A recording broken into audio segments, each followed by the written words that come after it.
উৎসবের মেজাজে বিশালগড় বিজেপি মণ্ডলের উদ্যোগে পঞ্চায়েতের এবং পঞ্চায়েত সমিতির প্রার্থীরা মিছিলের মাধ্যমে বিশালগড় ব্লকে মনোনয়নপত্র জমা দেয়। বৃহস্পতিবার অফিস ছিল থেকে বিশালগড় বিজেপি মণ্ডলের উদ্যোগে পঞ্চায়েতের এবং পঞ্চায়েত সমিতির প্রার্থীরা মিছিলের মাধ্যমে তাদের মনোনয়নপত্র জমা দেন বিশালগড় ব্লকের বিডিওর নিকট।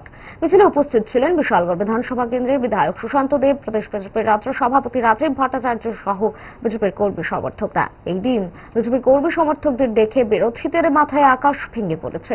প্রদেশ বিজেপির সভাপতি রাজীব ভট্টাচার্য সংবাদ মাধ্যমের মুখোমুখি হয়ে বলেন, সম্প্রতি লোকসভা নির্বাচনে ভারতীয় জনতা পার্টির প্রার্থীদের ঐতিহাসিক বিজয় হয়েছে। সেই নিরিখে সারা রাজ্যের মানুষ ভারতীয় জনতা পার্টির পক্ষে রয়েছে। বিরোধী দল লোকশক্তির দিক থেকে হীনবল হয়ে পড়েছে। আগামী 12ই আগস্ট ত্রিস্তর পঞ্চায়েত নির্বাচনে ভোটের ফলাফলে ত্রিস্তর পঞ্চায়েতের সমস্ত আসনে ভারতীয় জনতা পার্টির প্রার্থীরা বিপুল ভোটে জয়ী হবে বলে আশাবাদী প্রদেশ বিজেপির সভাপতি। আসলে সদ্য আমাদের লোকসভা নির্বাচন সংগঠিত হয়েছে, আর এই লোকসভা নির্বাচনে ভারতীয় জনতা পার্টির প্রার্থীদেরকে যেভাবে ঐতিহাসিক জয়, এই ত্রিপুরা রাজ্যের মানুষ ভারতীয় জনতা পার্টিকে বিশ্বাস করে যে হারে ভোট দিয়েছে এবং সারা রাজ্যের মানুষ ভারতীয় জনতা পার্টির পক্ষে রয়েছে, তারই ছোট্ট একটা প্রদর্শন আপনারা দেখতে পেয়েছেন আজকে।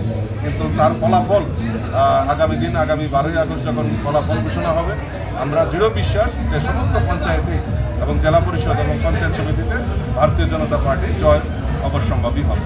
দাদা, বিরোধীদের একটা অভিযোগ রয়েছে যে শাসক দল বিজেপির কারণে বা কোনো একটা অভিযোগ তুলছে যে তারা প্রার্থীদের মনোনয়ন দিতে পারছে না, বিজেপির উপর একটা অভিযোগ রয়েছে। আমি তো বিরোধী দল তাদেরকে বলবো যে তাদের কাছে কার্যকর্তা কোথায়, তাদের কাছে লোক কোথায়। গ্যাস, অম্বল, গলা বুক জ্বালা ও পেটের অন্যান্য সমস্যার থেকে সুরক্ষিত থাকতে ব্যবহার করুন গ্যাসনল। অরিও ফার্মা, 5 দশক ধরে মানুষের ভরসা।